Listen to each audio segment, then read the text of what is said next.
towards God's Word.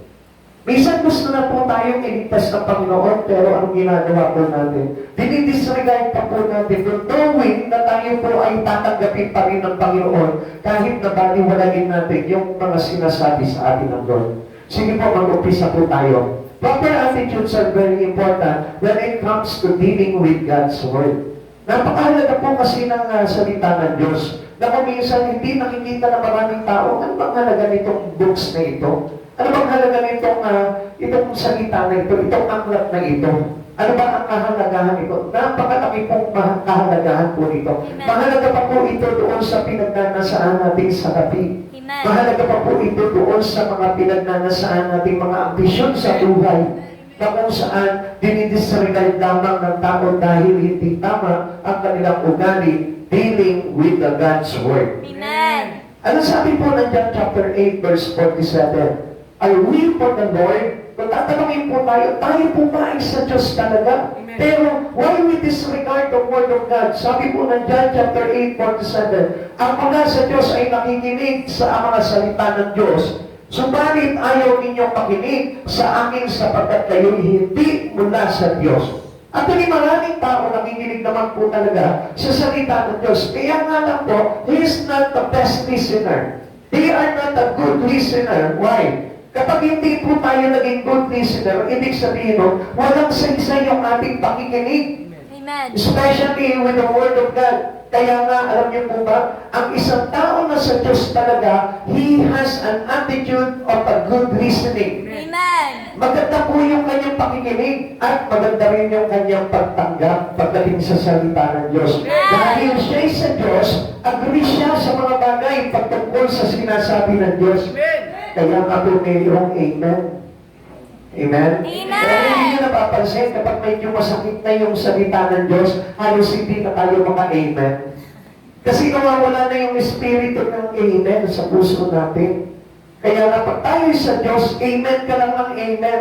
Kasi gusto mo na pumasok mo sa buhay mo yung mga salita na pinakikinggan mo pagdating sa Lord. Amen. Many are rejecting and misunderstanding God's Word because their attitude is not right. Yan. Dapat tayo po ay kumilala sa Panginoon, dapat okay po yung ang ugali po natin. Amen. Hindi po ba yung katulad ng halimbawa, yung ugali na may tantrums, ugali na mayroong parang mood, ugali na parang laging i-condition mo pa siya bago mo siya kausapin. Hindi po yung ganoon sa pagdating po sa Panginoon. Kundi ang ugali po dapat natin, whether kahit na masama yung pakiramdam mo, hindi maganda yung pangyayari mo sa buhay mo, pagharap sa pakikinig ng salita ng Diyos, in good mood pa rin po tayo at maayos pa rin po yung pakitungo po natin sa salita ng ating Panginoon. Amen. Bakit po ba? Ang po ba sabi po dito? Too many have an attitude of wanting to please self instead of pleasing God. Alam niyo po ba yung mga may tantrums? Yung mga may tantrums po, kailangan suyuin mo yan. Kailangan pakibagayan mo yan. Kailangan po tanggapin mo kung ano siya. Parang ganun po yung mga may tantrums. Hindi po pwede po sa Lord yun. Hindi tayo pwedeng tanggapin ng Lord na ganito na lamang po tayo. Kaya nga tayo lumalapit sa Panginoon and we do listening to the Word of God because God wanted to correct every single wrong in your life. Amen. Yung mga bagay na maliit sa buhay po natin, maliit man o malaki, kailangan ayusin ng Diyos sa buhay po natin. And we cannot please by God. Amen. We only please God. Man only please God. Amen. Not God please man. Amen. Lagi natin tatandaan, hindi tayo yung aayunan ng Diyos, kundi tayo ang dapat na umayon sa Panginoon. Hindi po natin po pwedeng baguhin kung ano yung mga bagay na sinasabi ng Diyos sa buhay po natin because the Word of God correcting every person who come to Jesus. Kung ikaw lumalapit ka kay Jesus, dapat magpakorek ka. Amen.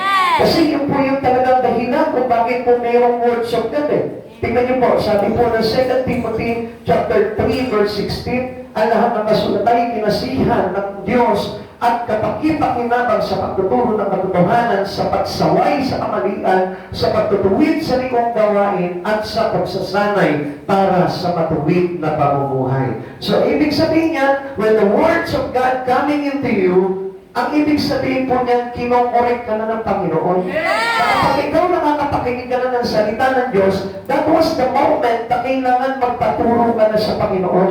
Dahil nakikita ng Lord na every person, mayroon po tayong tinatawag na maling pamumuhay. Kaya pala tayo tinatawag ng Lord.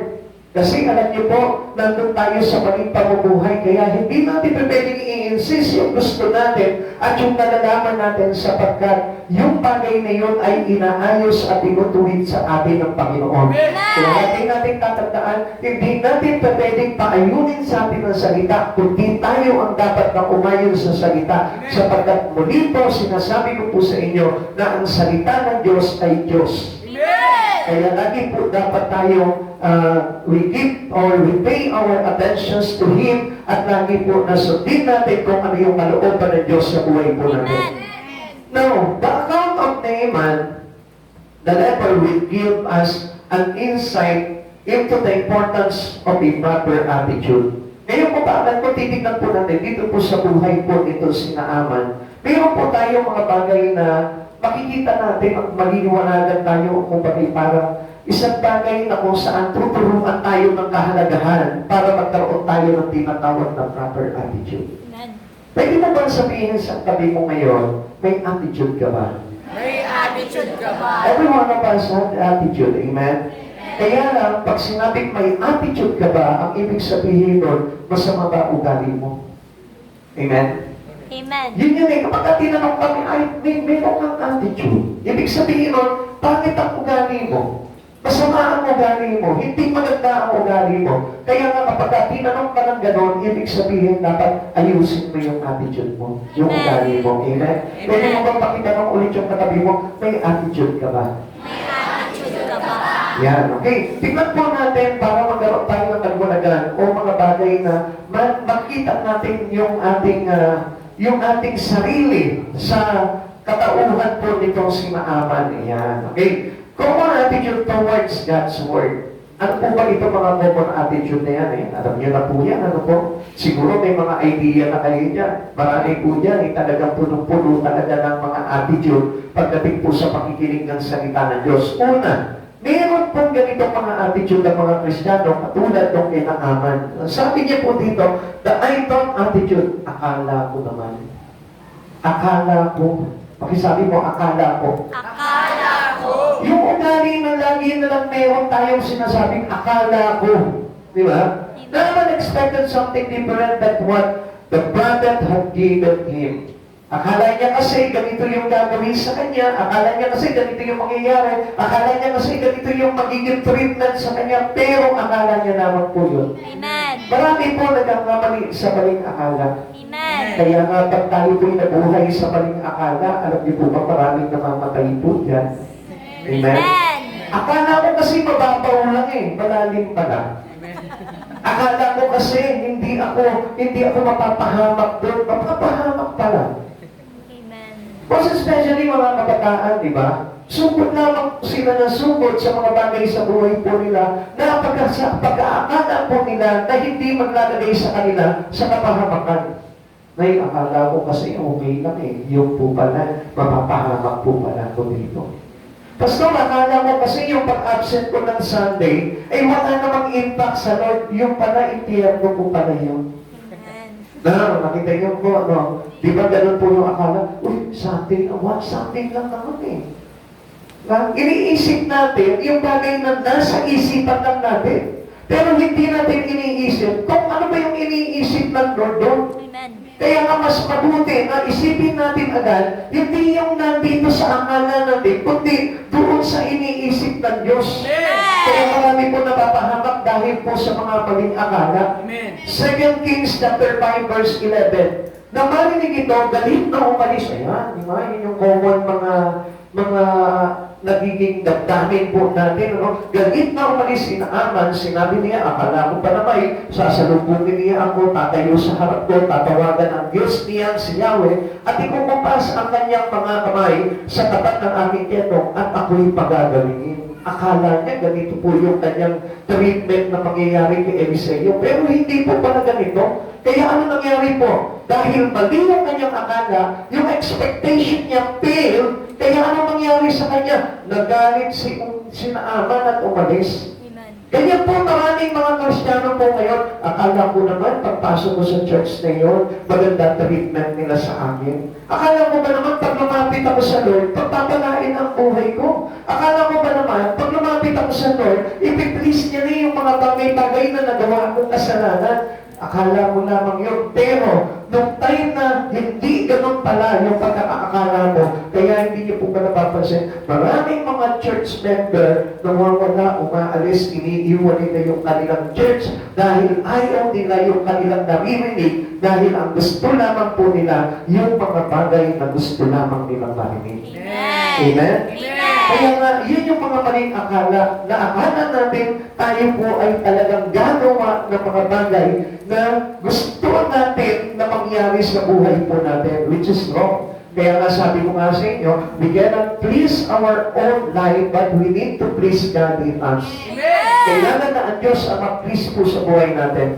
Is this not exact sentiment of many in the world today when they are confronted with God's Word? Kadalasan po niya talagang kumomprontahin tayo talaga ng salita ng Diyos. Bakit po ba? Kasi itinutuloy tayo ng salita ng Diyos.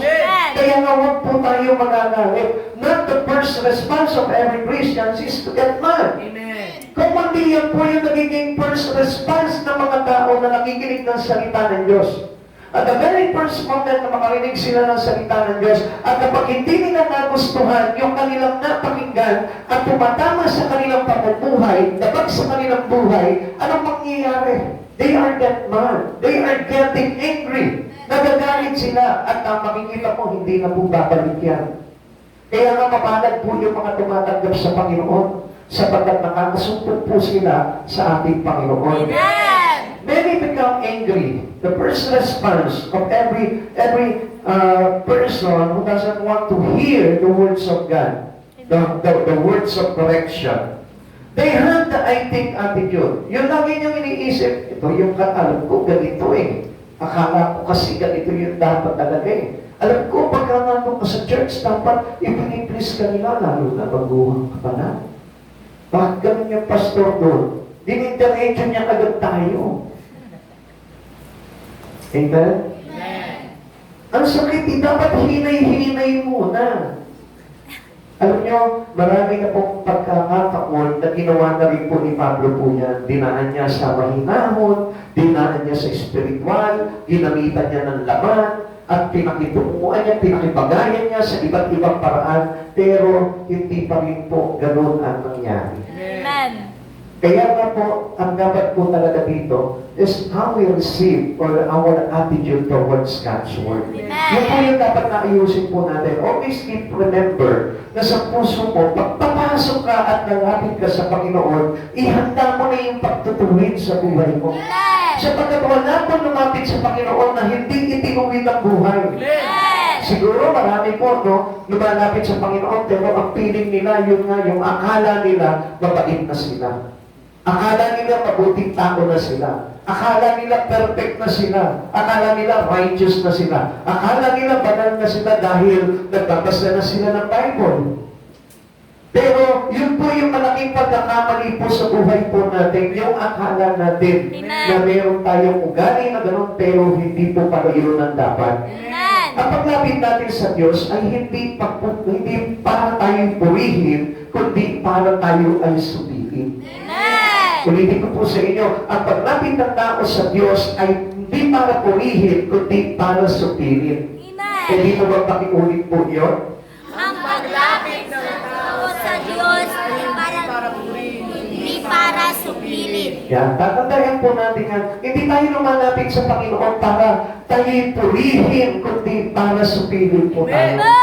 Kapag minsan, dyan tayo nasanay. Kapag hindi ka pinuri sa church mo, ano sasabihin mo? Walang kwenta doon sa church na yun. Hindi man lang nila na-appreciate yung ganda ng aking pilikpata. Hindi man lang nila nakita yung tangos ng ilong ko. Hindi man lang nila nakita yung kaseksihan ko. Hindi man lang nila na-appreciate yung pagbibigay ko ng mabuting kalooban para sa kanila. Yun pa lang din po yung laging nasa isipan natin. Akala ko na naman, kapag pinagpakitaan ko na sila ng ganito, aayos na rin yung pakitungo nila sa akin. Diba? May mga ganun po tayong akala. Pero, yung po ba yung sinasabi ng Diyos sa atin? Kalamitan po, kung ano yung akala natin, hindi iyon ang iniisip at binabalak at plano ng Diyos sa buhay mo. Amen. Meron po tayong dalawang I think of man. Ano po ba ito? Una, I thought another answer would be given. At ikalawa, I thought it would have been done another way. Ganyan po tayo. Ang dami nating speculation eh. Masyadong maraming mga naglalaro sa isipan natin na gusto natin mangyari na para bagang pinapaayon natin ang Diyos palagi sa buhay natin.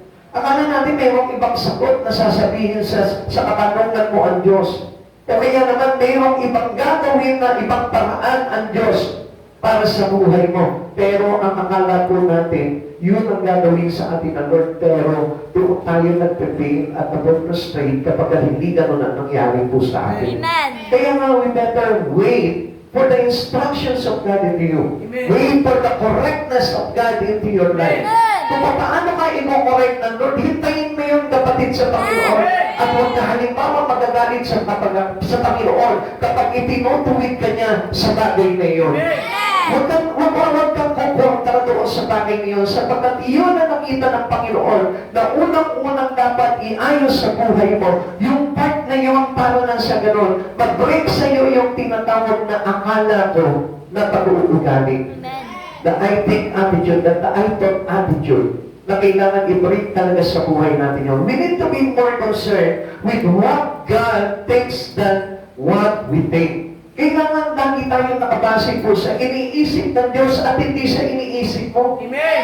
Or even doon sa iniisip lang ng tao. Amen. Huwag natin pagbasihan yung iniisip ng tao, kundi ang basihan palagi natin, ano ba ang iniisip ng Diyos para sa akin? Amen. Ano ba yung gustong ilagay sa isipan ko ng Diyos? At yun po yung kailangan ma-focus natin, yung ating puso sa pakikinig ng gustong mangyari ng Diyos sa buhay ng bawat isa sa atin.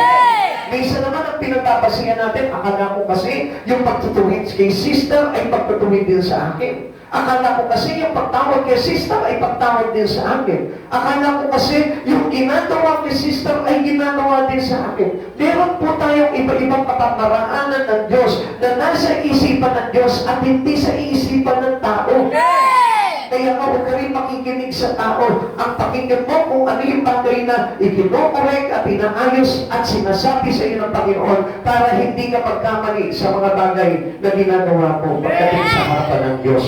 Pag lumapit tayo sa Diyos, huwag tayo yung kumagay gagawa ng gusto natin, kundi dapat ang Diyos ang magsasabi sa iyo, anak, ito ang gusto ko sa iyo. Amen. Hindi yung, Lord, ito ang gusto ko. No. Dalahin mo sa isipan mo yung bagay na yun, kundi kung yung gusto ng Diyos ang hanapin mo at sundin mo sa buhay mo sapagkat the God's way is better than our way. Amen. Amen. It is better to have the way of God rather than the way of man. Amen. Sapagkat yung pamamaraan ng Diyos ay higit na mabuti kaysa sa pamamaraan ng tao. Amen. Isaiah 55 verse 8 to 9. Ang wika ni Yahweh, ang aking isipan, hindi ninyo isipan at magkaiba ang ating daan. Kung paano ang langit higit na mataas sa lupa, at isipan ko ay higit maabot ng inyong akala. Yeah. Kaya nga yung akala mo, huwag mong isipin na papantayan sa pamamaraan ng Diyos. Yung ating akala, huwag mong isipin na papantayan sa isipan ng Diyos. Yung ating akala, huwag mong isipin na papantayan sa daan ng Diyos. Kaya nga marami po nagtatampo at nagagalit sa Panginoon dahil sa maling kanilang isipan. Kaya nga, let us change our thought. Baguhin natin yung ating isipan. Akala ko kasi gusto ng Lord na magtrabaho ko dito. Tingnan mo muna kung yun ang gusto ng Lord. Kasi pag nagtrabaho ka dyan, ikaw ba'y mapapabuti sa plano ng Panginoon o mapapangga ka sa plano ng Panginoon? Kaya nga maraming nagtatrabaho kapag nagtatrabaho na sila, nawawala na sila sa Panginoon dahil mali ang kanilang akala. Amen. Akala ko kasi okay pa eh.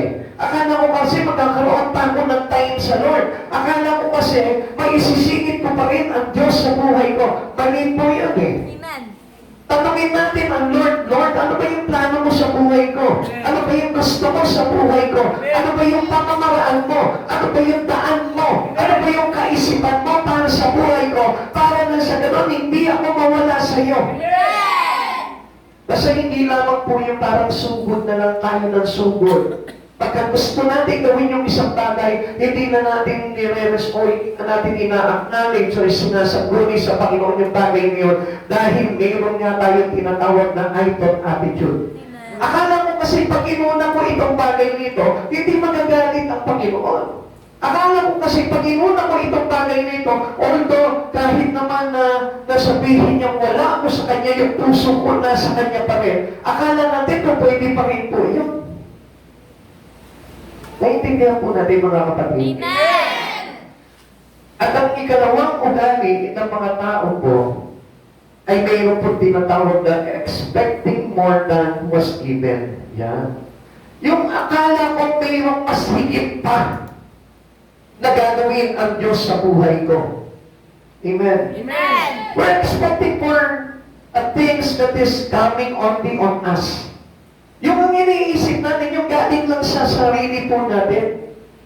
Ay, siguro, kapag naglingkod na ako sa Panginoon, bubongga na ang buhay ko. Diba? Siguro, pag naglingkod ako sa Panginoon, sasagana na yung ating hapagkainan.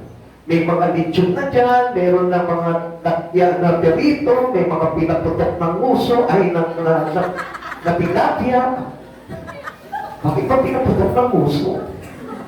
Pinaputok na tilapia, di ba? Ang sasarap na ng mga pagkain, akala natin, ano? Dahil ang Diyos nga, sabi natin, God will provide. Amen. Eh kaso nga, yung ugali mo, hindi pa ka-provide na, no? First things that we need to have into the provisions of God, kailangan ma-provide mo na sa iyo yung attitude. Amen? Para sa ganun, hindi tayo magpapakit, yung mga expectation natin pagdating sa Panginoon, hindi po tayo mamalito sa mga bagay na yun. Kaya nga, kumisa, nakikita natin yung lahat ng ginagawa natin, tama na eh. Amen? Kasi yun yung expectation natin eh. Ay, okay lang sa Lord po kasi nakakagawa pa naman ako sa Kanya eh. O kaya naman parang sinasabi natin, di bali, alam ko naman, ang Diyos ang mag-a-adjust sa buhay ko. Parang mali na, no? Kasi may expectation pa tayo na hindi galing doon sa binibigay talaga ng Panginoon eh. Kaya tingnan niyo po yung sinabi po dito, na Aaron was expecting some type of special ceremony. Wow! Para namang kailangan bongga pa itong seremonya na to. Expecting something different and became angry as a result. Di ba yung parang bagang tipo, bakit kailangan dito sa karayan ako ilulubog? Samantalang mayroon namang silver kotsa dyan. Meron namang JK dyan, meron namang Easy dyan, o meron namang Oreo Resort dyan, o Boracay. Ba't hindi na lang doon? Sabi ng Lord, magastos ka, anak eh. Papagalingin na nga kita, magastos ka. Bongga kasi yung gusto natin eh. Sa paglilingkod sa Panginoon, He put us into the humble place. Like Jesus, si Jesus po mismo, nilagay niya yung sarili niya into the humble place. Tapos tayo gusto natin, pag naglingkod tayo, bongga ka tayo. Bongga. Di ba? Sige lang, itaas ang kilay. Di ba? Kung isang ganun po tayo eh. Pati sa paglilingkod, gusto natin, bongga tayo. Ano yun? Yung kapag humahayo ka, gusto mo may orchestra pa,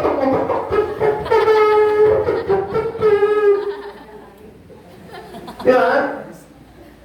Nakita niyo nga po, patay na naman po, pero meron pang video eh.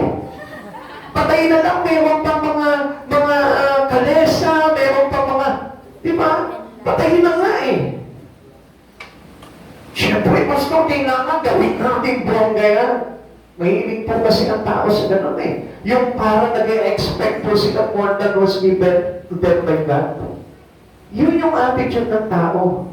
Akala mo ba naman, pagka nag-church ako dyan sa Jacob, akala ko ba naman gagandang lalaki na ako? Di ba? Eh, di mga nakatang ganyan eh. Nag-expect ka pa. Huwag mo lang expect yun, okay na yun.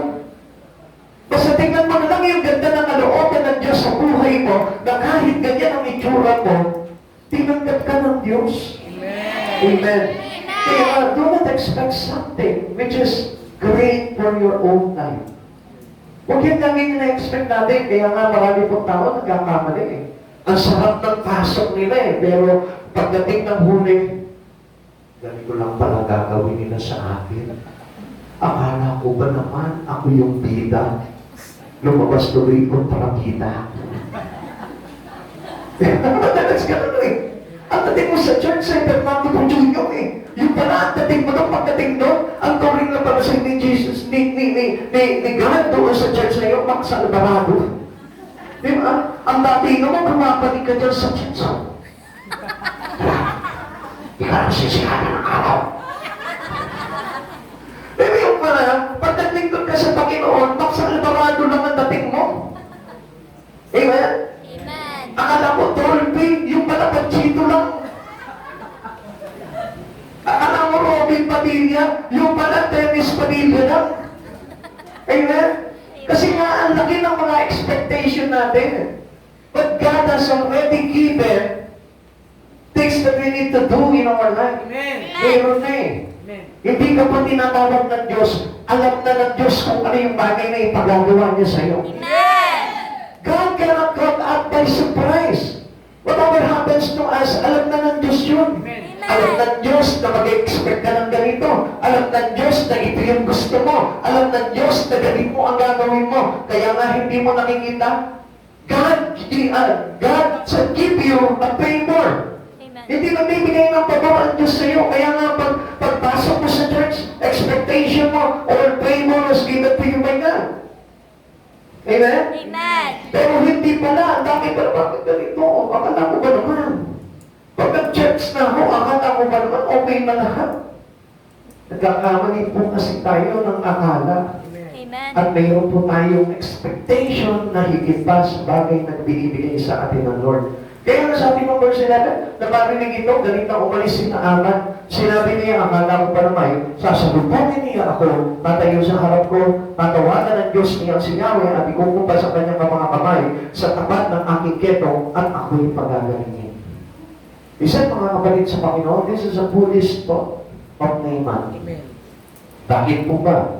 Kasi, di ba kagalingan lang naman ang gusto niya? Amen. Bakit kailangan pa meron pa siya mga akala-akala? At bakit meron pa kailangan expectation na magandang bagay na gagawin at higit pa doon sa kanyang inaakala? Kaya nga mga kapatid sa Panginoon kung ano yung bagay na ginagawa mo sa church ninyo, pagbutihan mo niya. Amen. Yung Amen. halimbawa, lumapit ka sa Panginoon, tapos ang ginawa sa iyo ng Panginoon, nandun ka pa rin sa kahirapan, pagbutihan mo na lang. Amen. Amen. Practicing mo na lang yung mga bagay na gusto mangyari ng Lord sa iyo at huwag mo na mag-complain, huwag na muna makuna yung mga bagay na reklamo sa buhay mo. Amen. Madalas kasi ang tao kaya may idle attitude and then meron po siyang attitude na nag-expect ng mga bagay na hindi naman binigay sa kanya ng Panginoon. Alam niyo kung bakit? Kasi nga po, mayroon tayong ugali na parang pakasarili. Gusto natin yun sa sarili natin ang nasusunod at hindi yung kalooban ng Diyos ang nasusunod sa atin. Many in the church today get mad and leave because they are not getting what they expected. Pakitanong mo nga yung katabi mo. Ikaw ba pagka hindi mo nakuha yung gusto mo sa church ngayon na ito, lalayas ka rin ba? Ikaw ba, kapag hindi mo nakuha yung gusto mo dito sa church na ito, lalayas ka ba? Naku. Napag-isip na yung iba. Huwag na huwag lang. Sabi ng iba, pastor, huwag na huwag lang. May banta na agad no? Kasi nga ganun yung usually nangyayari po sa mga tao. Pero hindi nyo po ba alam, we need brokenness when we come to Jesus. Amen. Kailangan durugin ka, kailangan ipahiya ka, kailangan ilampaso ka, kailangan sipasipahin ka, kailangan sabunutan ka, kailangan kurut-kurutin ka. Kailangan ba yung pastor? In some way, kailangan. Kasi ang akala natin, kung ano yung title natin ngayon, pagpasok mo ng church, title mo pa rin. Ano? Amen. Ano ba? Amen. Di ba? Kung bigay parang tingin mo sa sarili mo, kakakasahas, kakalang-kalangan, ano ba? Katubunan? Ang dating mo, parang nasi Bonifacio. Eh di sana mag-church kami, dalaan mo ba? Nakita ka ganyan, ewan ko lang kung sitahin ka pa sa church. Di ba? Halimbawa, nakaupo ka sa harapan, nakikinig ka na sa salita ng Diyos, hawakan mo yung tapat mo. Subukan mo, pastor. Magkamali ka ng salita, tagpas ang leg mo. Ewan ko lang kapag pinakilaman ka pa ng pastor. Kuminsan kasi may ganito po tayong attitude eh, kataas-taasan ka, galang-galangang katipunan. Hindi Kristiyano eh. Di ba? Kaya nga tingnan po natin kung minsan, tanongin natin yung sarili natin, kapag ako bubay eh, tinatamaan ni pastor, mananatili pa rin ako sa church. Tanongin mo natin. Hindi naman alam mo. Pag ako ba'y Alam mo talaga na pag tinatamaan, talaga nagre-react eh. Ha? Sa tingin nyo, kapag kahit tinutuwid ka na ng Panginoon, tatanggapin mo pa ba yung pagtutuwid ng Lord? Amen! They are enjoying service to God. They are enjoying service to our God. Amen. Bakit? Tuwan-tuwa sila. Ang sarap ng pagod sa Panginoon. Makabili na ako ng kotse. Ang sarap na ako nagingod sa Panginoon. Lagi merong mga pagkain na masasarap. Nandun na, okay, binigay na sa iyo ni Lord yung cloud nine, ano? Ito na ngayon. Subukan na natin kung totoo na ito. Yeah? Kasi tuwa-tuwa ka na yan. Sabi mo, piling mo, hindi na ako bibitaw sa iyo, Lord. Hindi mo na ako ng kotse. Nakapagpatayo na ako ng bahay. May trabaho na ako. Ang ganda na ng mga pamumuhay ko. Ito na si Lord. Sinubok na ngayon yung iyong pagiging totoo. Yung katapatan, yung iyong loyalty, yung stand, yung faith. Sinubok na ni Lord ngayon. Biglang nawala ngayon yung bahay mo. Nawala yung kabuhayan mo. Tapos, magsat lahat ng mga bagay sa buhay mo. Ano kayang gagawin mo? Pastor, nagpapaalam na po ako. Kailangan ko po kasi mag-abroad.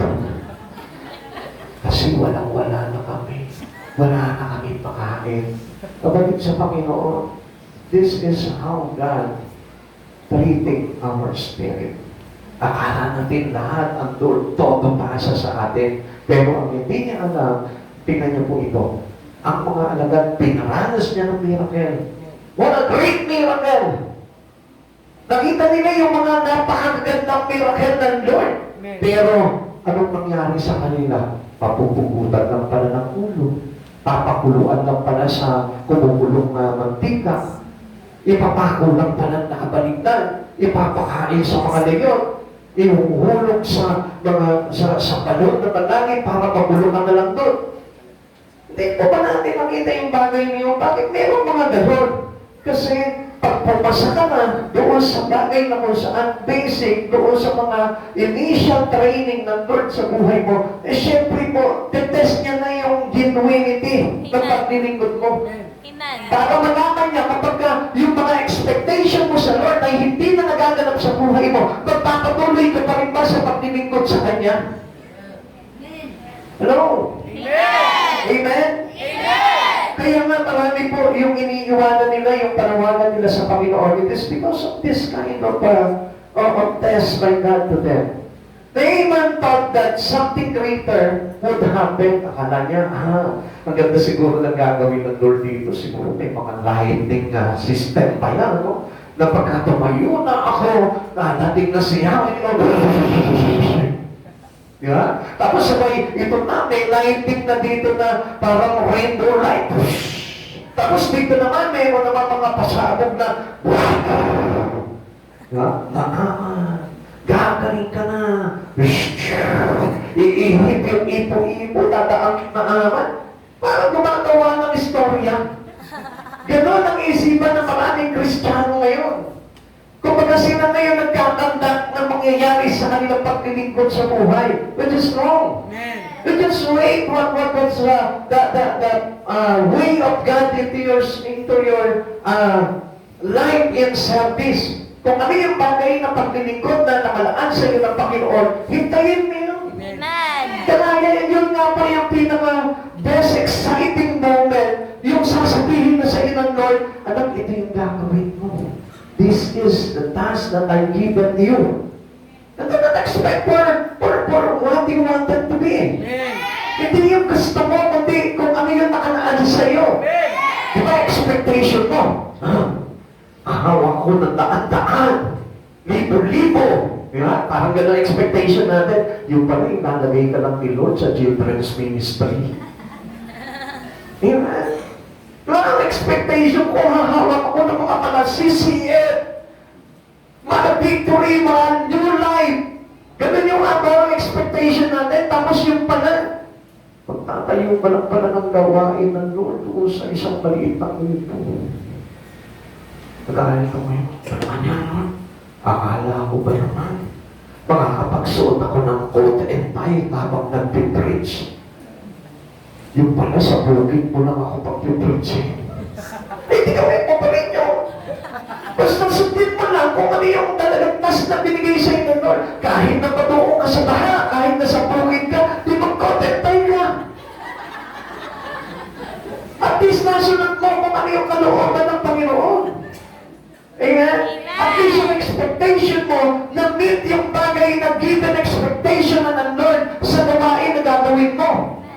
Amen? Amen! Pero nga po akong kilala po nung araw eh. Bago pasok pa lang dito eh. Kapag gusto napakalsigin si Francesca sa pagsusonglit. Sabi niya gano'n, ako gusto ko magsusonglit ako. Ayoko lang ng backup, gusto ko songliter. O hindi mga dumaan sa training, tapos gusto na songliter na. Amen? Usually naman po tayo eh. Para tayo sumili ng bilyam eh. Papasok na ng wawa niya. Yeah. Yeah, ano pala yun? Amen! Mahilig kasi tayo nanonood po ng mga palabas eh, kaya tuloy. Yun ang ginagaya natin, kala natin gano'n ang mangyayari. Pero hindi po pala ligid sa kaisipan natin na iba po pala yung nakalaan sa atin ng Panginoon. Kaya ito po si Naaman, sa pag-aakala niya, hindi niya tinignan yung kagalingan eh. Kundi ang tinignan niya doon, how he was given treatment by God. Kung ano yung bagay na gagawin sa kanya ng Panginoon, yun ang tinignan niya, hindi yung kagalingan lang. Amen! Madalas sa atin, ganito eh. Pupunta tayo ng church. Ano gusto natin? Ano yung mga expectation natin? Hindi ba para lilisin tayo sa kasalanan? Eh bakit kailangan pa yung mga bagay na kailangan special treatment na kapag dumarating na halimbawa si Sebastian, dumarating, ay, ito na si Sebastian, andyan na! Kaya, kailangan pa yung meron pa rin talagang, ano tawag ba yun? Great entrance. Grand entrance. Diba? Grand entrance ang dating, di ba? Ano sino na? Dumarating na si Prinsipe Sebastian! Tayo na tayo magsimagbigay pugay!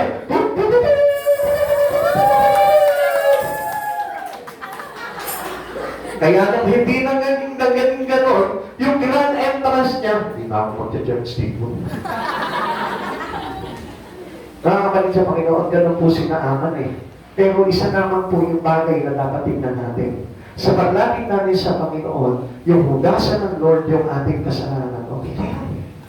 Lord, kahit na hindi ako kilalanin ng mga kasama ko to, Lord, kahit na hindi na ako, yung paano bagang yung expect ko, basta ang importante sa akin, Lord, pinatawad mo ko sa kasalanan, pinigtas mo ko, hinangin mo ko sa impyerno. But what greater event could have occurred than His healing? Meron pa ba? Parang mo ba hindi na tinanong nito si Naaman, ano pa ba yung hinihiling ko? Hindi ba yung healing? Hindi ba yung kagalingan? Bakit ba dami ko pa mga expectation na tatayo sa harap ko si Yahweh, tataas yung kumain, tapos itututok sa mga ketong ko, sabay gagaling ako. Hindi ba pwede na pagka sinabi sa'yo, lumubog ka na lang. Pagka sinabi ng Lord, humayo ka na lang. Pag sinabi ng Lord, mag-Bible study ka na lang. Pag sinabi ng Lord, gumising ka na umaga, makipag-usap ka sa akin, gawin mo na lang yun, okay na, tapos na. Wala ka ng problema sa kasalanan. Yung po yung pinaka-the best po doon eh. Kaya ang nalunod po tayo, ito ay entitlement eh. Na parang ayaw naman natin ipasakop yung buhay natin sa Lord. Lord, kailangan na dito ako sa pulungan ng mga Diyos. Wow! Alam mo si Lucifer?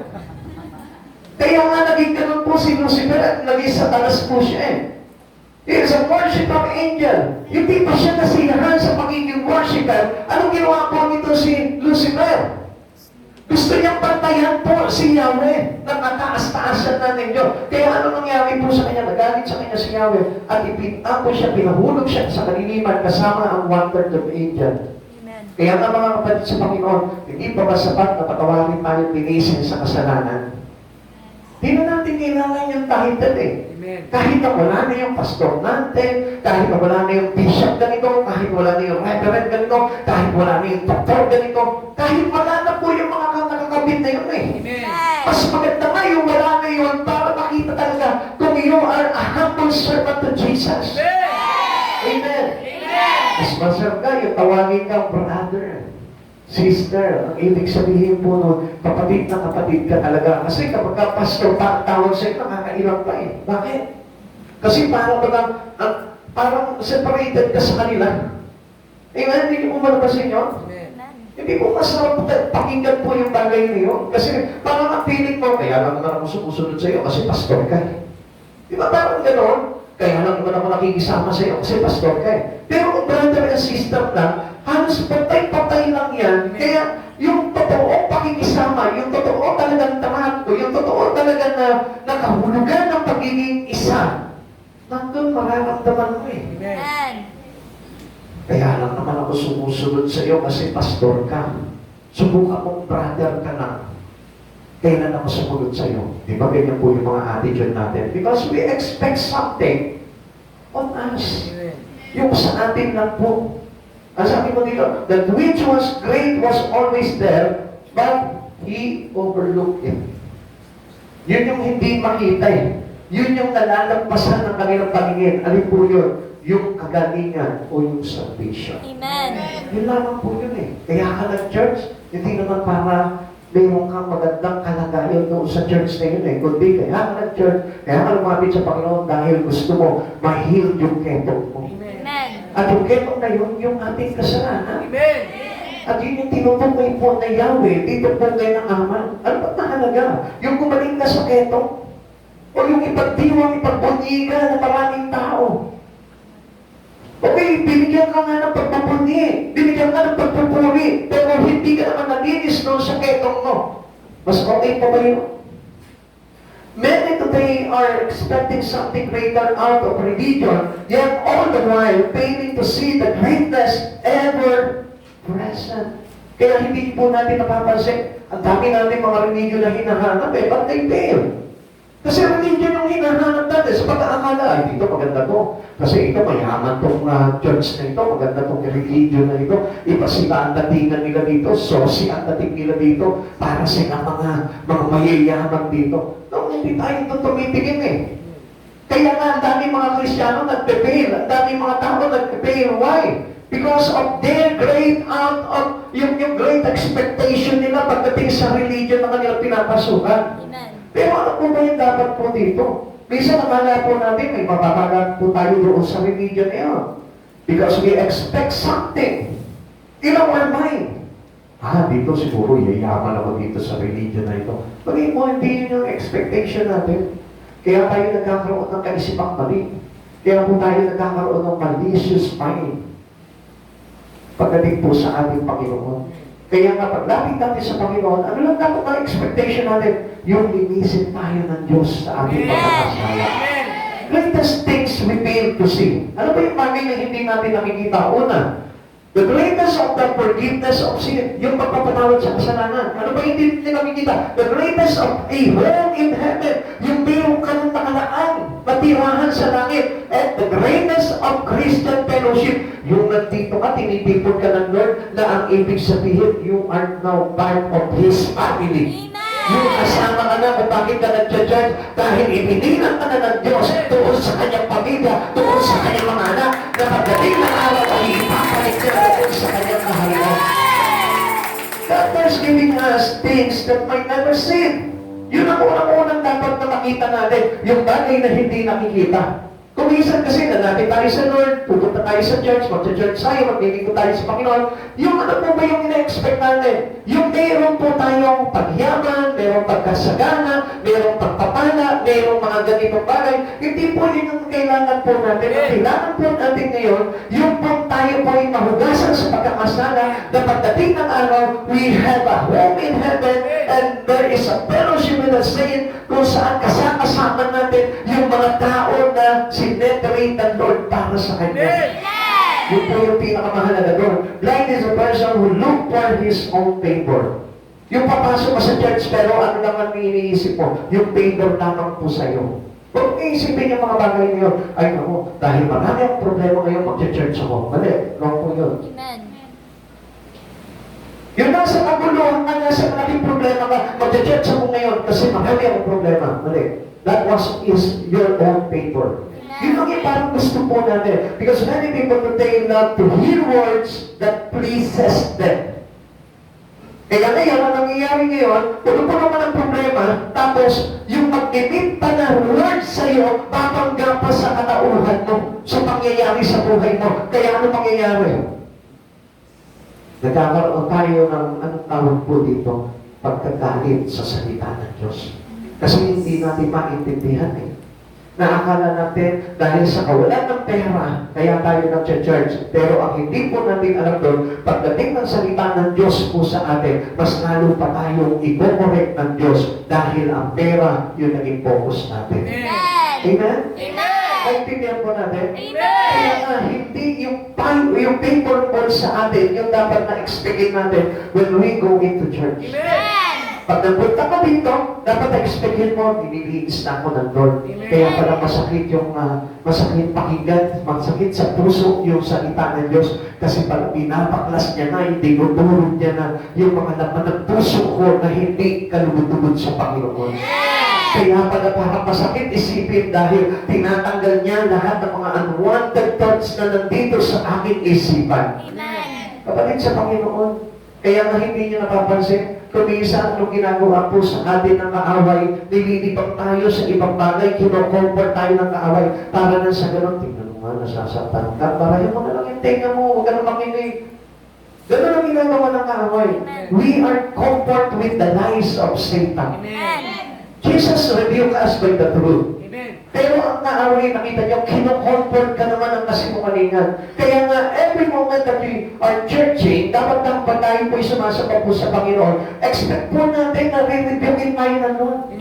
Expectin natin yung correctness of God. Expectin natin na aayusin ng Diyos yung laman ng puso mo, laman ng isipan mo, yung takbo ng espiritu mo, talagang i-rebuke ng Lord yan para na sa ganun mapaklas at maipatawad sa iyo yung kasalanan mo. Pag kinoport ka lang ng kinoport, hindi matatanggal yung kasalanan mo eh. Kasi may kasalanan ka, tapos iko-comfort ka pa doon sa kasalanan mo. Paano ka nalayo sa kasalanan mo? Hindi mo nalayuan yung kasalanan mo kasi nakikita mo pumapabor sa iyo eh. Kaya nga kapag naramdaman mo yung rebuke ng Lord sa buhay mo dahil sa ginagawa mong kasalanan, matututunan ka ngayong makundig, matututunan ka lumayo sa kasalanan, at matututunan maging maayos ang buhay mo. Amen. Sa Timothy chapter 4 verse 3, sapagkat darating ang panahon, hindi na sila makikinig sa wastong katuruan, sa halip susundin nila ang kanilang hiling, maghahanap sila ng mga tagapagturo na walang ituturo, kundi ang ibig lamang nilang marinig. Why? Because they don't want them to rebuke their sin. They don't want them to be changed. They don't want them to organize their life. Ayaw nila mabago yung buhay nila. Ayaw mapakilaman yung mga kasalanan ginagawa nila. Ayaw nila mapakilaman yung mga lihim na ginagawa nilang kasalanan na hindi nila alam, kitang-kita ng Lord yung bagay na yun. Kaya nga, hindi niyo po napapansin, sumasakit yung kalooban natin kapag naririnig natin na natutumpok ng Diyos sa pamamagitan ng salita niya yung kasalanan mo. Pero dapat nga matuwa ka pa eh. Dahil ang gusto pala ng Lord, makalaya ka sa kasalanan, makawala ka sa sumpa ng impyerno, para na sa ganun mapabilang ka sa paghahari ni Yesu Cristo. Magandang the rebuke of God in your life. Tanggapin mo yun kasi lumalapit ka sa Lord eh. Ang Lord ay Diyos ng kapananan, hindi Diyos ng kasalanan. Pwede mo ba pakiulit? Ang Diyos ay Diyos ng kapanalan, hindi Diyos ng kasalanan. Kaya nga ang timano dito, if I am a sinner, lalapit ako sa Diyos, hindi niya papayagan na manatili sa akin yung kasalanan. Tatanggalin niya yung kasalanan at papalitan niya ng kabanalan. Kaya pag ang isang tao lumalapit sa Panginoon, expect mo na masasaktan ka sapagkat tatanggalin at babaklasin at kakayurin ng Diyos yung kasalanan sa buhay mo. Ganun po ang nangyayari doon, kaya nasasaktan tayo because tayo po pagkatao ay nasanay tayo mabuhay sa kasalanan, nasanay tayo sa buhay ng kalikuan, nasanay tayo na tayo yung nasusunod sa buhay po natin. Kapatid, isipin mo yung tabi mo. Sabihin mo, ang gusto ng Lord sa'yo, bakasin ang lahat ng kasalanan mo. Ang gusto ng Lord sa iyo, baklasin ang lahat ng kasalanan mo. Halimbawa, nakita mo po yung pader, ano? Madumi, maraming mantya, anong gagawin mo dyan? Lilihahin mo yan. Lilihahin mo yan bago mo pinturahan yan. Di ba? Katakot-takot na papatungan mo ng coating yan para kumilis ulit yan. Mga kapatid sa Panginoon, kung ikaw yung pader, masasaktan ka. Bakit? Yung lihahin ba naman yung mukha mo? Hindi ka ba masasaktan doon? Tapos gamitan ng paleta yung katawan mo. Di ba? Hindi ko lang alam kung ano mangyari sa iyo doon. Kaya nga masakit kapag kinakayod ng Lord yung ating mga kasalanan. Sino po dito yung madalas nasasaktan kapag nakikinig ng salita ng Diyos? Be honest. Yan, kayo yung maraming kasalanan. Amen. Yes, kaya nga tayo nasasaktan eh. Kasi marami tayong mga sin na binabaklas sa atin. Sino dito yung mga hindi nasasaktan? Kapag nadadaanan ng words of God, yung kanilang mga nagagawang kasalanan, pwede makita yung mga kamay. Wala? Diba kanina sabi niyo, sino yung dito yung nasasaktan ulit? Taas ang kamay. Dumami na, no? Yung mga hindi nagtaas ng kamay, ano po yung feeling po ninyo? Kapag nadadaanan kayo ng words of God? Ha? Wala, no? Pero hindi mo nakita, hindi ka nagtaas ng kamay, ano? Sino mo dito? Sino mo dito yung talagang hindi nasasaktan kahit na madaanan ng words of God, yung kanyang nagagawang kasalanan? Sino po?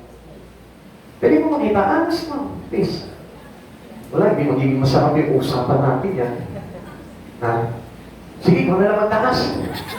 Sige. Yan, taas ang kamay. Kunyari kayo yung kunyari kayo yung hindi na nasasaktan pagdating sa words of God. Sige, taas kayo ng kamay. Yan. Ay, thank you. May nagtaas na ng kamay.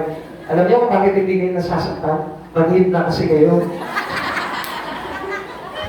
Sabi ko na, Pastor, kaya ayoko. Tandaan ko natin, walang mga lulusot sa words of God. Sapagkat ang words of God ay nagpo-correct ng buhay. Ito, tingnan niyo po ganito nangyayari. The complain about what is commanded and would rather do something else. Kaya kung mapapansin po natin, ang dami po natin reklamo about what is commanded and would rather to do something else. Ano ba yung parang ganito? Di ba? Nagre-reklamo tayo, ito yung pinagagawa ng Panginoon. Pero anong gusto mo? Yung iba ang gawin mo? Marami po sa atin ganyan Iba ang gustong gawin kaysa sa inuutos na ng Diyos. Ang sabi na Lord, ito gawin mo Lord, pwede ba? Ito na lang. Yeah? Kataasan, ganun po tayo kahit sa mga doktor Pag pinagbawal sa iyo yung karne, anong gagawin mo? Lord, masarap sa totoo lang naman ganyan din po yung kasalanan. Ang kasalanan, masarap gawin. Sabi nga nila, ang bawal, masarap gawin. Di ba ba? Amen. Sorry, tingin kayo dito. Sino dito yung gumagawa ko sa lagan? Sarap. Pero lusa, pagdating ng tintihan mo. Amen? Masarap yan sa panahon natin ngayon. Pero ang sabi ng Lord, huwag tayo doon masarapan. Huwag tayo magtapisaw sa kasalanan dahil mayroong pakabigyan na dusa pang walang hanggan. Amen? Kaya gusto ng Lord, kung ano yung bagay na gusto niyang gawin mo, yun ang gawin mo. Amen. Huwag kang mapasi sa gusto mo lamang. May man complain about having to dip in the old dirty Jordan River. Sabi niya, bakit dito pa ako lulubog? Ang dami namang magagandang mga ilog na malilinis pa. Nandun yung Abana at nandun yung Parpano. So gusto niya, parang siya yung namimili eh. Pero anong gusto ng Lord? Dito ka sa Jordan River, marumi. Bakit? Naganap ka ba ng kalinisan? Eh, ikaw na nga yung gumagawa ng dumi sa buhay mo. Hindi mo ba napansin? Magre-reklamo pa tayo sa Lord. Lord, bakit ganito ang buhay ko? Lord, bakit mahirap ako? Lord, bakit may karamdaman ako? Lord, bakit ganito? Ang gulo-gulo ng buhay ko. Eh, ikaw may kawanan eh. Sinaman kaya puro ketong yun. Kasi nga, pinagpapala siya ng Diyos. Sinasamahan siya sa labanan ng Diyos. Kaya lang hindi siya nagbibigay ng parangal pagdating sa Panginoon. Ganun din po tayo eh. Pinatawag tayo ng Diyos sa kasalanan natin. Nililinis tayo, tinupos tayo sa krus yung ating mga kasalanan. Pero still, hindi man lang tayo makapagbigay at makasunod sa kalooban ng Panginoon. Simpleng bagay lang, ipangilin mo yung araw ng linggo, hindi pa maisimba. Magbasa lang ng Biblia, hindi pa magawa. Kaya nga, anong mangyayari po sa atin? Minsan, alam niyo po ba, nauuna yung ating complaint bago pagsunod sa ating Panginoon. Minsan, kailangan pa na dumanas pa tayo ng matakot-takot bago pupunta tayo magising sa katotohanan. Can you imagine someone complaining about avoiding eternal death? Meron ba nagreklamo? Wala. May nakita ka ba nagreklamo na papunta sa impyerno? Wala. Alam na nila patungo sila sa impyerno pero hindi pa sila nagreklamo. Lord, huwag mo ko tanggalin dito sa impyerno. Lord, tanggalin mo sa akin itong bisyo na ito at maglalagay sa akin sa impyerno. Hindi sila nagreklamo. Mas lalo pa nilang ginusto yung bisyo na yun. Mas lalo pa nilang ginawa yung kasalanan na yun. Instead na magreklamo sila, ayoko nitong kasalanan na ito, ayoko nitong bisyo na ito, ayoko nitong mga masamang gawa ko, ito mapupunta ko sa impyerno. Pero meron ka ba nakita ng gano'n? Halos wala kang marinig sa buong mundo. Amen. Na parang halos direklamo nila yung buhay na patungo sa impyerno.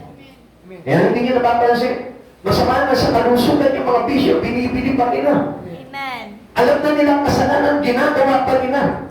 Pero tingnan niyo po, yung mga pagliligtas sa kanila, alam na nila yung dapat nilang gawin, pero hindi pa nila ginagawa.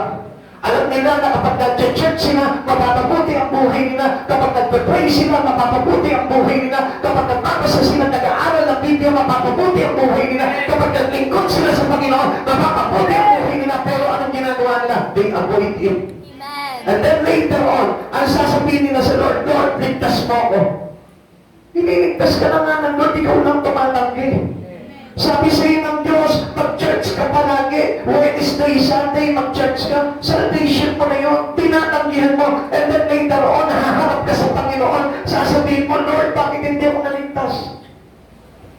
Kapag ino-offer na nga sa iyo ng Panginoon, nagre-reklamo ka lang eh.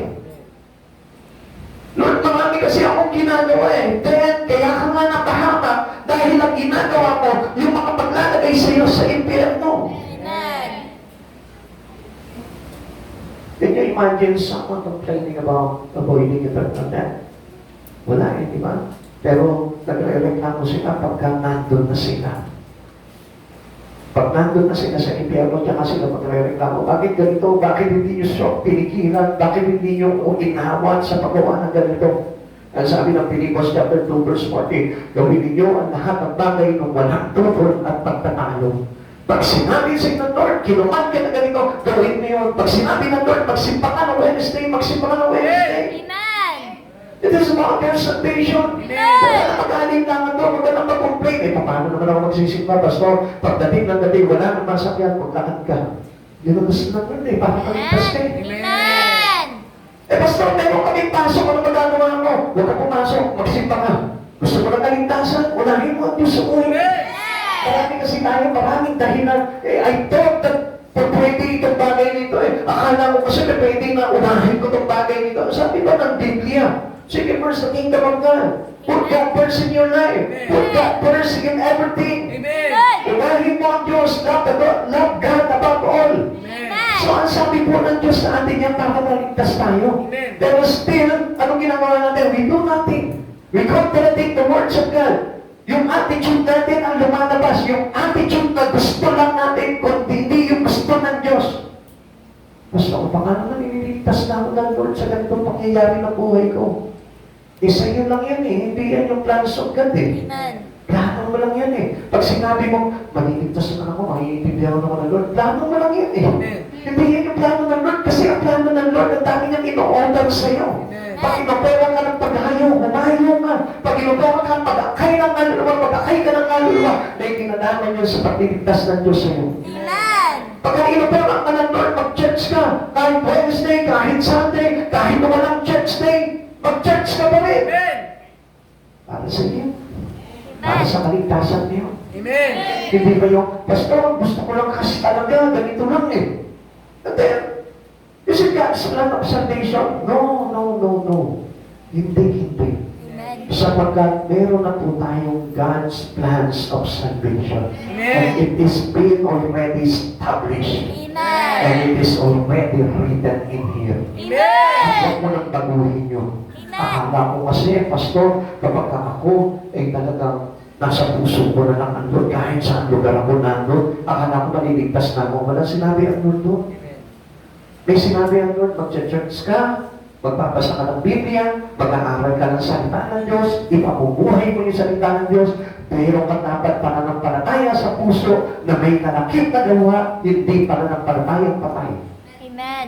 Yun yung mga instruction ng Lord, command of God, na kailangan masunod sa atin, na pilit ni Naaman na binabago. Instead na iligtas dapat tayo ng Panginoon eh, kaya lang para tayo si Naaman. Buti na lang si Naaman at the end, na-realize niya na yung pala talaga yung tama. And what else? Ito ang pinakamahalaga dito. Yung magkaroon tayo ng tinatawag na caring friend attitude. Minsan, alam niyo, mali yung mga friend na pinapapasok natin sa buhay natin. Mali yung mga kaibigan na in-entertain natin sa buhay natin. Yung kaibigan na hahatakin ka papuntang impyerno, hindi yung magmamalasakit sa iyo para ikaw ay maligtas. Marami tayong kaibigan sa mundo. Marami tayong kaibigan na wala sa Panginoon. Mas sila yung pinapriority natin. Mas sila yung enjoy natin. Mas sila yung parang feel natin laging kasama. Pero ang hindi mo naiintindihan dito, there is one friend that given to you by God, and this friend who cared for your soul. Yun ang hanapin mong kaibigan, kapatid sa Panginoon. Ang dami mong kaibigan, laksa yung kaibigan mo, isang dosena yung kaibigan mo, or more than a dozen yung kaibigan mo, pero still yet hindi mo pa nakikita yung mayroong malasakit sa kaluluwa mo. Then find it. Yun ang hanapin mo, mga kabataan. Hanapin niyo kung marami kayong grupo magkakaibigan. Hanapin mo yung umaakay ng kaluluwa mo, yung mayroong malasakit sa kaluluwa mo para maligtas ka, yung nagsasabi sa iyo, tegilan mo, layuan mo yung kasalanan mo, yun yung caring friends na kailangan mo. Gusto natin yung kaisa natin sa kasalanan eh. Kaya nga napapahamak yung buhay po natin. Buti lang, alam niyo po ito si Naaman, mayroong isang kaibigan na gano'n. Amen. Actually, hindi niya nga ito tinuring na kaibigan eh. Because he is a servant to Naaman. Naaman's servant point out to him how ridiculous his attitude was. Hindi natakot ito ang kanyang katulong.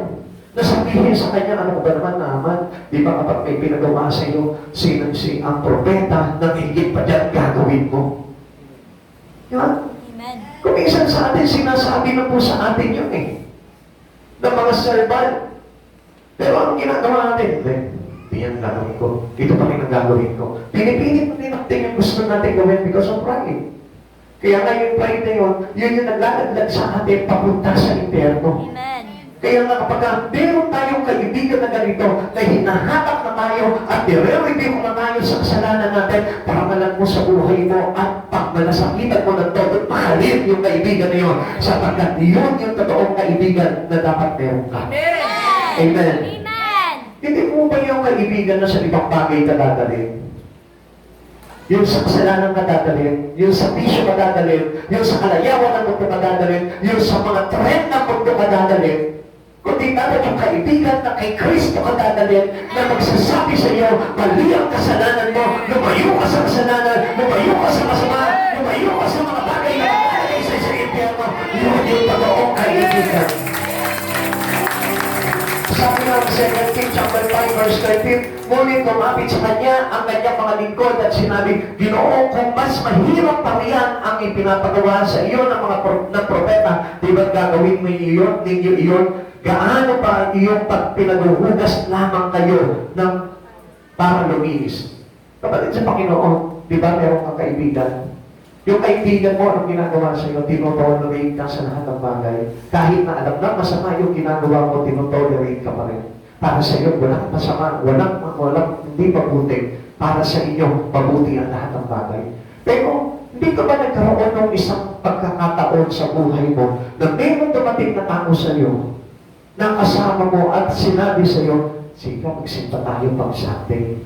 Alika mag-pray tayo. Alika magbasa tayo ng Bible. That was a true friend that brought to you by Jesus. Amen. Yun yung totoong kaibigan na ipinadala sa inyo ng Panginoon. Amen. At hindi yung kaibigan na nilulunod ka sa pagkakasala. Hindi yung kaibigan na lulunurin ka sa mali. Hindi yung kaibigan na kung saan itutulak ka pa para madapa ka. Hindi yun ang kaibigan. Amen. Sapagkat ang totoong kaibigan yung magsasabi sa iyo, mali ang magnakaw, mali ang mag-meet, mali ang mga lunya, mali ang mga bagay na ito, mali ang tumalikod sa Panginoon, mali ang magalit sa Lord. Yun yung totoong kaibigan. Amen. At tataan po natin, minsan nang darating yung ganong klaseng kaibigan. Sapagkat minsan lamang ang Diyos nagpaparating sa atin na ganyan. Kaya nga, God the opportunity to have that kind of friend in you. Amen. Kasi kung hindi mo masusupukan yung ganong klaseng kaibigan, eksakto, ganito ang mangyayari sa atin. Tayo'y mapapahamak at mapupunta sa impyerno. Amen. Amen. Amen. Kaya hindi nyo napapansin, mas kinawiwilihan yung mga kaibigan na walang pakialam sa paggawa ng kasalanan. Masarap silang kasama eh, hindi sila killjoy. Na kahit na ang gawin mo, masaya pa rin sila. Okay pa rin sila. Hindi ka isusumbong sa nanay mo. Kasi ganun din sila. Kapatid sa Panginoon, mas masarap yung para bang pinipigilan ka sa kasalanan. Huwag mong gagawin yan. Halika mo ka na sumama dyan, mamatahan mo ka dyan. Yun yung mga masarap na kaibigan na magkaroon. Amen. Amen. Amen. Sabi dito, the world needs more good friends who will try to show others the error of their way. Yung ipapakita sa iyo yung mga bagay na mali mo. Di ba kung minsan tayo, nasanay tayo, ako, tutuwid. Sino ka? Bakit? Parehas lang naman tayo ah. Kung ikaw may pagkakamali, ako rin may pagkakamali. Kaya kung tayo magtuwiran, mali. Lahat tayo nagkamali. We are all fall short from the glory of God. Pero mas maganda pa rin yung sinasabi sa iyo, yung pagkakamali. Amen. Amen. Many times we get caught up in the situation and can see clearly. Yun ang pinakamaganda doon. Yung makita natin eh. Na kapag halimbawa, mali na, tapos may nagsabi sa iyo, di mo ba nakikita na mali ang ginagawa mo? Dapat mali, magkaroon na tayo ng realization about the truth. Na mali talaga yung ginagawa natin. Hindi yung bakit pinagtatakpan na natin, ano ka mali doon sa ginawa ko? Wala naman ako nakita mali doon sa ginagawa ko ah. Nakita nyo nga, nag-church pa ako. Nakita nyo nga, nagsiserve pa ako sa Lord. Ano mali doon? Kapatid, pag mayroong bagay na sinabi sa iyo, natugtuhan sa buhay mo, kailangan i-realize mo na sa isipan mo, oo nga, mali nga po. At itinutuwid ako ng Diyos dito, kailangan kong ayusin ito. That was a good friend for you. Amen. A good friend will help us to see as it really is. Kung ano yung bagay na tama, yun ang ipapakita sa iyo. Yun ang totoong kaibigan. Sabihin mo nga sa katabi mo, totoo ka bang kaibigan? Totoo ka bang kaibigan? Sabihin mo sa akin ang pagkakamali ko. Sabihin mo sa akin ang pagkakamali. O bakit hindi masabi? Ayaw mo rin yun. Ulitin mo sa kanya, totoo ka bang kaibigan? Totoo ka bang kaibigan? Pag may nakita kang mali sa akin, sabihan mo ko. Pag may nakita ka mali sa akin, sabihan mo ko. Tanungin mo siya, tatanggapin mo ba? Tatanggapin mo ba? Yan ang tanong doon eh, kung tatanggapin natin kapag sinabihan ka. Sa John chapter 5 verse 19 to 20, mga kapatid, kung may kapatid kayong nanilihis ng landas at may isa man namang umakay sa kanya upang magsisi ito o tandaan ninyo, so, sino man makapagpabalik ng isang makasalanan mula sa kanyang maling pamumuhay ay nagliligtas ng isang kaluluwa sa kamatayan at nagpapawi ng maraming kasalanan. So kapag mayroong nagre-review sa inyong gano'n, ibig sabihin niyan, inaakay ka tungo sa buhay. Amen. Kaya huwag ka magagamit doon. Kung minsan doon tayo nagagalit eh. Doon sa nagsasabi sa iyo na, okay lang yan sis, kasi na-experience ko na yung ganyang paggawa eh. Huwag ka doon pa magalit. Pero doon sa nagsasabi sa iyo, layuan mo na yung ganyang kasalanan. Umiwas ka na niya. Huwag ka magagalit doon. Kasi sila yung totoong tao. Sila yung totoo na mga Diyos. Sila yung totoo na may puso kaibigan. Amen? Huwag ka magagalit doon sa nagsasabi sa iyo na mali yung ginagawa mo. Sapagkat kung talagang mali yung ginagawa mo, dapat magkaroon ka ng realizations for the truth. Amen. Amen? Amen. Yung maunawaan mo, oo nga, totoo nga na mali itong ginagawa mo. True friendship is measured with divine admonition in Christ. Ano po ba yung divine admonition? Yung po bang banal na pagpapaalala sa atin sa mga bagay na mali? Amen. Amen? Amen. Dapat ganun po tayo. Even sa mga mag-asawa, dapat nagpapaalalahanan po kayo. O asawa ko, mahal, hangin, love, mali na itong ginagawa na ito. Kaya kailangan tagalin natin ito. Ganun po dapat tayo. Sa mga anak, sa mga magkakapatid, ganun po dapat tayo. Amen. Conversion of motion us into a wrong manner of life. Yung tao na magpipigil sa atin, magbabawal sa atin, sa pagawaan ng mali. Sino po dito yung mayroong mga ganyang klaseng kaibigan? Yung lagi kang pinabawalan sa mga maling bagay. Ha? Wala kayong ganyang kaibigan? Then ask the Lord to have that kind of friend. Kasi yun yung totoong kaibigan na galing sa Diyos. Amen. Yun ang sasabi sa inyo, maniyaguan. Huwag ka magagalit doon. Kung kundi, ganun po tayo eh. Nagagalit tayo kapag tinutuwid tayo ng mga kaibigan natin. At anong sinasabi natin? Alam mo naman kung sino marinis. Akala mo naman kung sino banal. Diba? Minsan nagagalit tayo doon, pero gusto kong malaman mo, that was a true friend. Because his heart is belong to God. Amen. And the spirit of that good friend is the spirit of Christ Jesus. Amen. Kapag yan nagtutumpak ng buhay mo, kapag yan nagkokorek ng buhay mo, ibig sabihin yun, yung kaibigan mong yun, natun si Kristo. Amen. May magulang ka na nagtutumpak sa'yo, nagtutuwid sa'yo. Pasalamat ka, mayroong kang magulang na gano'n, sapagkat mayroong kang magulang na sinisindan ng Espiritu ni Kristo. Amen. Meron kang kapatid na nagtutuwid sa iyo at naglalayo sa iyo sa mga kasamaan at kasalanan. Meron kang kapatid na kung saan sisindan ng Espiritu ni Kristo. Kaya maganda ka kapag meron kang mga ganong klaseng tao sa buhay mo, sapagkat ang ibig sabihin niyan, nandoon yung guidance ni Lord, ni Jesus sa buhay mo. Amen. Kaya matandaan natin mahalaga yung meron tayong ganong klaseng kaibigan. Sapagkat ang kaibigan, karamay mo yan hanggang sa huli. Hindi karamay mo yan sa mga masasarap na bagay lang. At pagka nandun ka na sa pagturusa, nandun ka na sa kasamaan, iiwan ka na niyan, lalayuan ka. I tell you the truth. Kawikaan 17:17, ang kaibigan ay nagmamahal sa lahat ng panahon at sa oras ng pagipit ay kapatid na tumutulong. He is more than a friend to you. He is a brother and sister to you, not only a friend. Kasi tayo, para baga ang alam lang po natin na kaibigan, yung bang palaging kasama natin sa lahat ng bagay. Hindi po yun yung kaibigan eh. Na kahit mali, sinasamahan ka. Na kahit na alam niyang ipapahamak na kasama ka pa rin niya. Ang totoong kaibigan po yung nagmamalasakit at nagmamahal sa atin sa lahat ng panahon. Amen. Yung tumutulong sa atin kapag nandun ka na sa kagipitan at ibinabango nga patungo kay Yeso Kristo. Amen. At ang ikalagyan, the obedience attitude. Ito po yung pinaka-the best po dito. When realizing to the truth coming into you, doon sa mga mali na nagagawa mo, alam niyo po, ito na po yung kasunod po nun. Kapag na-realize mo yung mga mali pala sa buhay mo na kinorek ng Lord, magkakaroon ka na ng tinatawag na obedient to God. Amen. When the Haman, sabi dito, when the Haman finally realized how foolish he was, he obeyed Elisha's command. He realized his foolishness.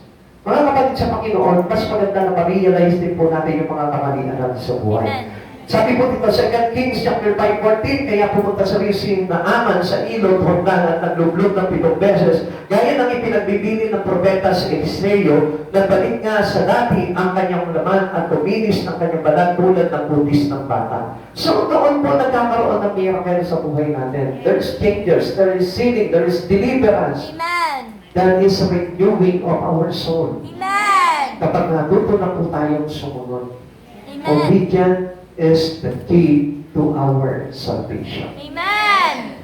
Kahit dumating si Kristo sa buhay mo, kung hindi ka susunod sa mga bagay na inuutos niya sa iyo, ay dahil hindi ka maliligtas. Ang sabi ko dito, we can only get the availability of complete healing and success by obeying God. Sa pagsunod natin sa Diyos. Huwag mo susundin yung sarili mo lang, mapapahamak ka. Sundin mo yung sinasabi sa iyo ng Diyos. Kahit na labag ito sa sarili mo, sundin mo pa rin ito. Kahit na taliwas sa pamumuhay mo, sundin mo pa rin ito. Sapagkat ang Diyos, hindi ka pasusunurin niya sa mga bagay na ikapapahamak mo, kundi sa ikabubuti mo. Amen. We need to put away our pride and big heads and obey God. Tanggalin mo yung pride mo.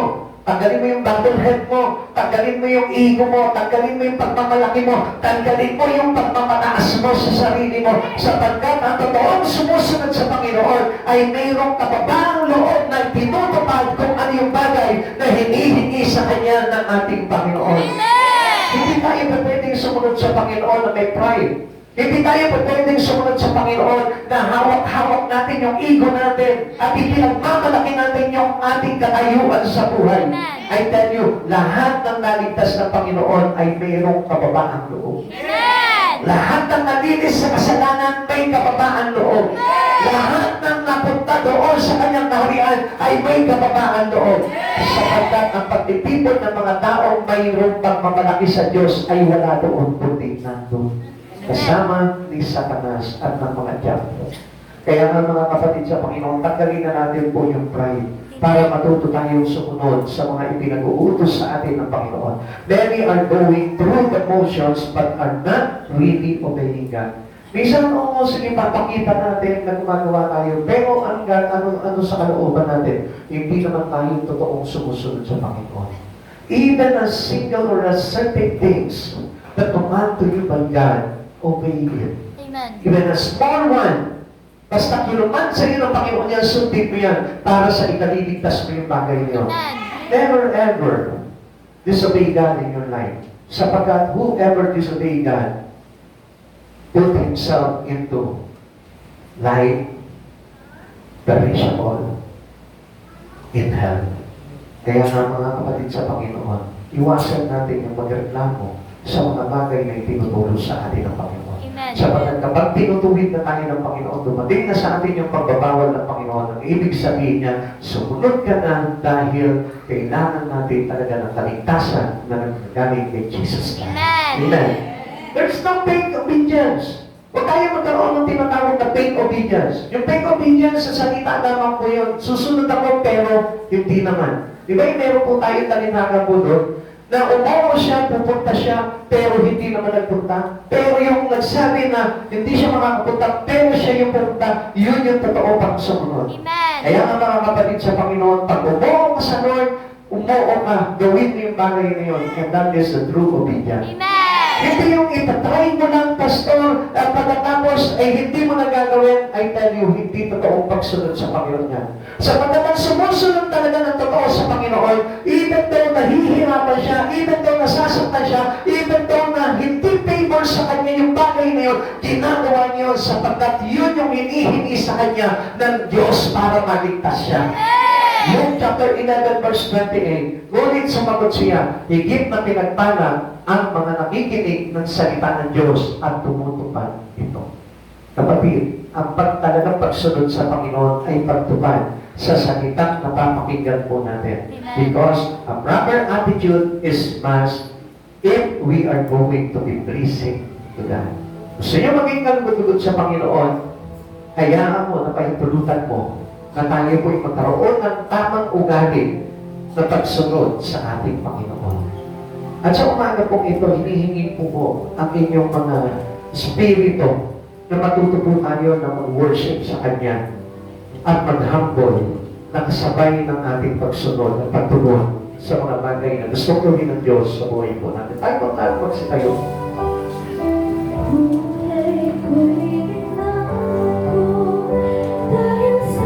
You cannot change your life by your own. Kailangan tingnan mo kung ano yung bagay na sinasabi sa iyo ng Lord o binukuman sa iyo ng Panginoon. Sapagkat hindi magbabago ang buhay ng isang tao kung hindi ito nakaayon sa pagpapawal ng Diyos sa kanyang buhay. Kapatid, tandaan po natin, hindi tayo yung masusunod kundi ng Diyos.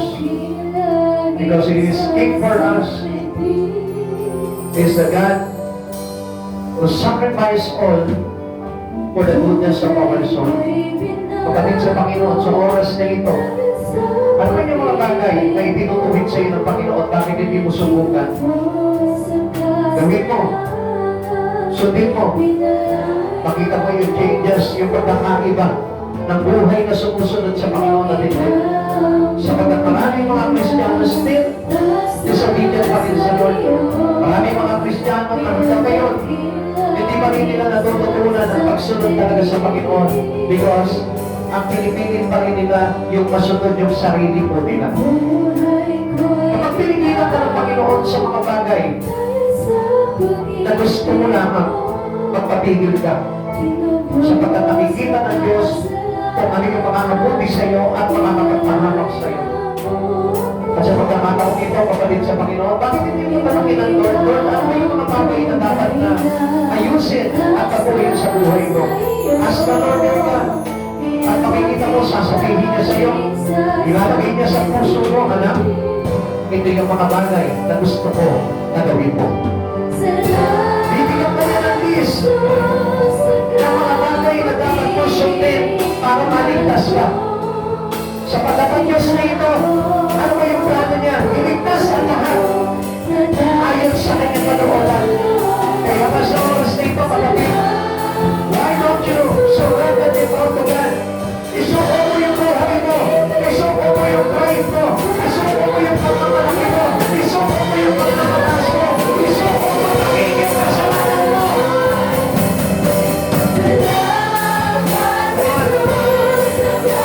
Isipin mo ano yung mga pagkakasalan mo lahat itaw. Ginagawa mo rin. Kahit na nakakakilala ka na sa Panginoon. Repent to God. Sabihin mo sa Panginoon ang nakagawa. At sabihin mo sa Lord, Lord, humiling ako na talitan ang lahat ng kasalanan ito. Gawin mo in action ang nakikita mo. Ang Diyos makakabuhin ka at iniligtas ka.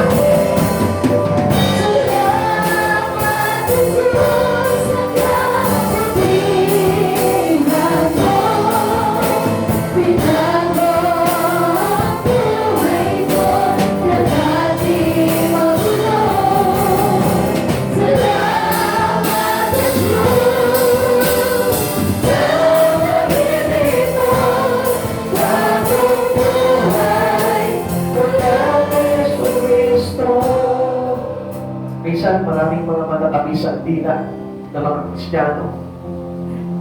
Minsan, in their prayer, sasabihin nila sa Lord, Lord, bihingi ako ng tawad sa iyo, Panginoon. Bigisin mo ko sa lahat ng aking mga pagkakasala. Panginoon, tanggalin mo ko, tigayo mo ko sa mga kasalanan na gagawa ko. Minsan, sinasabi po natin yun. Kaya lang, alam nyo, ang hinahanap talaga ng Panginoon, yung gawin mo yung bagay na yun. Because we cannot obey God by our lips only, by our mouth.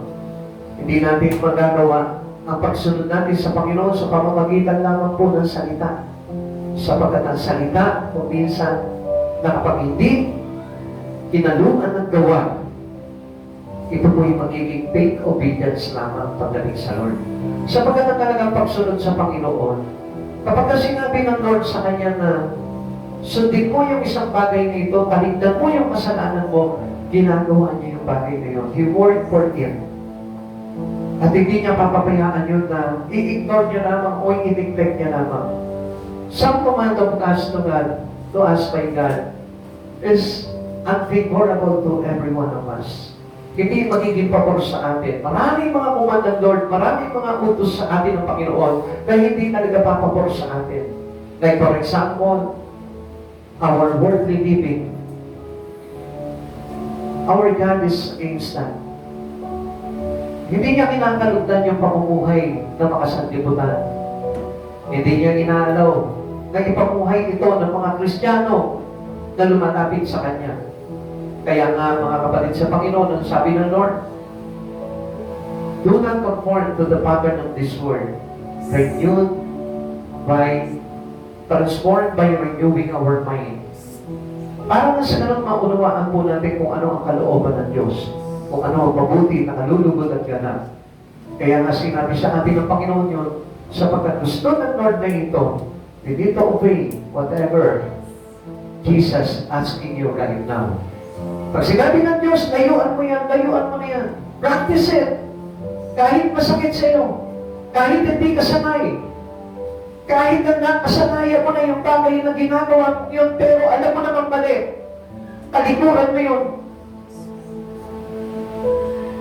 If you want to change your life, bigyan mo ng reassurances ang Lord sa buhay mo. Lord, I will do it with all my heart. Susundin ko, Panginoon, yung pinagpatawal mo sa akin. Alam ko masakit para sa inyo, para sa atin, yung bagay na yun. Pero gusto ko malaman mo, kapag tinanggal mo sa buhay mo, tinalikuran mo ang kasalanan o ang mga maling bagay na ginagawa mo, gusto ko malaman mo, doon mo mararanasan na dito pa lamang mayroon ka ng langit. Kapatid sa Panginoon, kaya marami po sa atin hindi nakakaranas ng presensya ng Lord. It is because of the wrong thing that we practices in life. Yung mga maling bagay na ginagawa pa rin natin, kung bakit parang piling natin, ang layo-layo pa rin natin sa Panginoon because sin separated us from the Lord.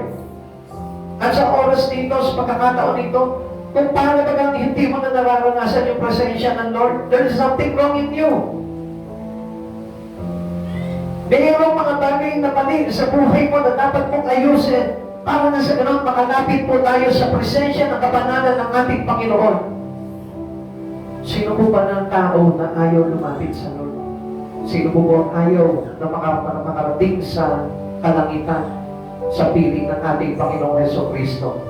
Pero kung hindi natin susundin yung bagay na inuutos sa atin ng Panginoon, hindi po tayo maliligtas. Sapagkat anuman yung mga bagay na nasa isipan mo na akala mong tama, pero kinukorek ng Diyos, ang ibig sabihin niyan mali.